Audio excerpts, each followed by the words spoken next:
En zifiri karanlıklar aydınlığa en yakın olanlardır evlat. Duydukların seni üzmesin.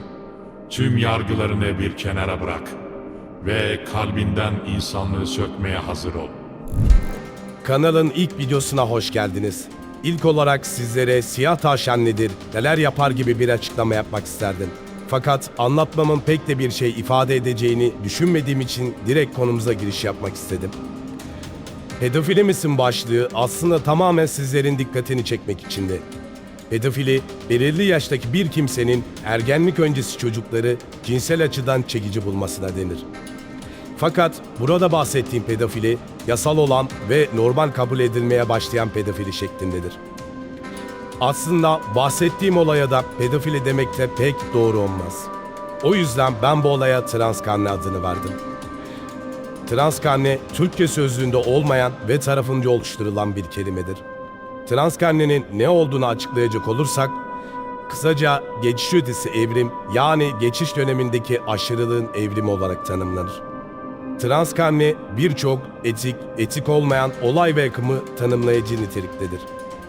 Örnek verecek olursak, 14 yaşında bir genç yarı çıplak fotoğraflarını Instagram profilinde paylaşıyor ve bundan binlerce takipçi elde ediyor.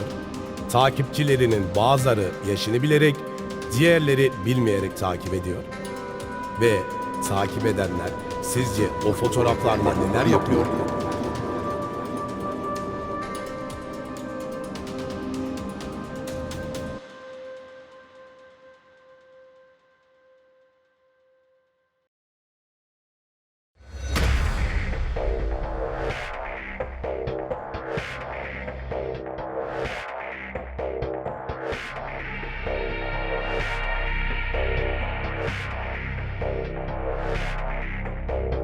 Ne haber? Sen de kötü hissettin değil mi?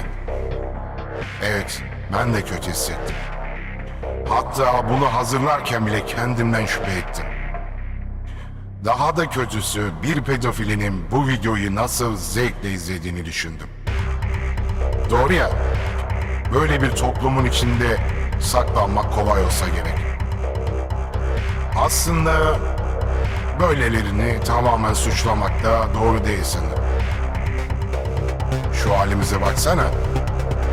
Gelir elde etmek için yarı çıplak kıyafetlerle kombin yapan kadınlar, daha konuşmasını bilmeyen 2 yaşındaki bebeği alıp LGBT bayrağına saran ve bu bebek gay bebek diyen insanlar, tas kafalı tripçilerin akımına kapılan TikToker erkekler, sicili savaş antlaşması gibi olmuş serserilere aşık kadınlar, erkek mi, kadın mı ayırt edemediğimiz influencerlar ve daha niceleri.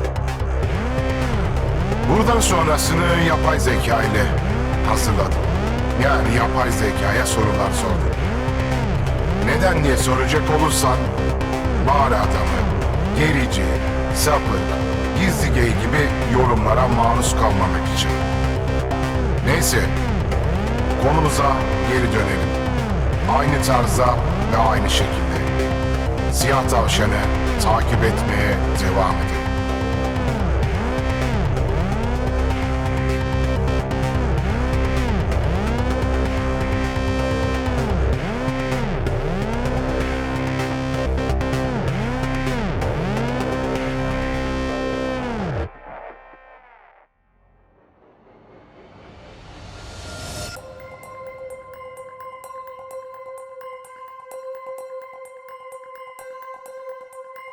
ChatGPT'ye hoş geldiniz. Az sonra vereceğim cevapların duygu ve hislerden yoksun olduğunu, ayrıca benim bir insan olmadığımı unutmayın. Hali hazırda yapılmış bu video tamamen toplumu bilinçlendirme adına hazırlanmıştır. Bir erkeği veya kadını cinsel manada etkileyen vücut hatları nelerdir? Bilimsel verilere dayanarak açıklar mısın? Yazılanları maalesef tek tek okumayacağım. Videoyu durdurarak okuyabilir veya kendiniz de aynı soruları yapay zekaya sorabilirsiniz. Cinsel çekim bireysel ve kültürel faktörlere bağlıdır. Ayrıca bir kişinin cinsel çekimde önem verdiği özellikler, yaş, cinsiyet, cinsel yönelim ve kişisel deneyimlere bağlı olarak büyük ölçüde değişebilir. Bunlar bel kalınlığı, iri göğüsler ve geniş omuzlar, simetri, yüz özellikleri, vücut oranları, kas oranı ve fiziksel güç şeklindedir.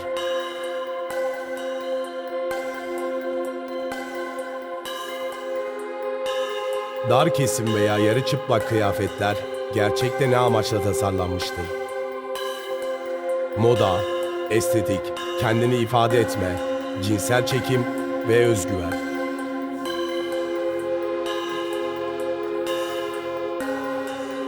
Toplum içerisinde yarı çıplak kıyafetler giymek çocukları kötü etkilemez mi? Yarı çıplak kıyafetler giymenin çocuklar üzerinde etkileri oldukça karmaşıktır ve birçok faktöre bağlıdır. Bunlar, aile değerleri, geleneksel ortam, iletişim ve eğitim, arkadaşlık ve ikinci el etki, toplumun kabul edilen normları şeklindedir. Sizlere önceden sorduğum bir sorunun cevabını göstermek istiyorum. Lütfen dikkatli okuyun.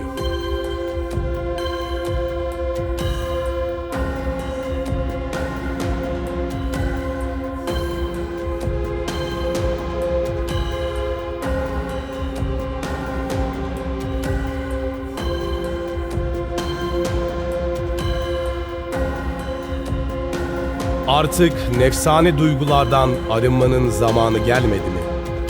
Dengeyi ve doğruyu görmek bu kadar mı zor? Gerçekte kadın ve erkek arasında eşitlik olmadığını ve her şeyin bir denge üzerine kurulduğunu çok iyi biliyorsun. Erkeklerin kadınlar için, kadınların ise erkekler için yaratıldığını ve sadece sevgi ve şefkatin üstün geldiğini de çok iyi biliyorsun. Pekala, medeniyet mi? Sömürge ve milyonların canına kasteden sözde büyük ekonomi devletleri mi? Tamam, hep birlikte Rain.org sitesinin istatistikler kısmına girelim. Evet, her 68 saniyede bir Amerikalı cinsel saldırıya uğruyor. Kısacası günde 1270 farklı insan. Ayrıca her 9 dakikada bir bu kurban 18 yaş altında bir çocuk oluyor. Yani günde toplam 160 farklı çocuk. Sizlere daha neler söyleyebilirim?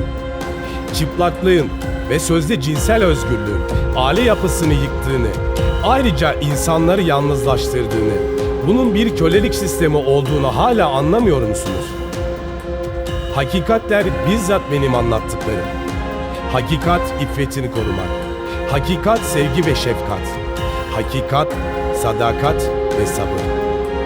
Hakikati ve doğruyu aramaktan asla vazgeçmeyin. Unutmayın ki arayanlar bulamaz. Lakin bulanlar her zaman arayanlardır.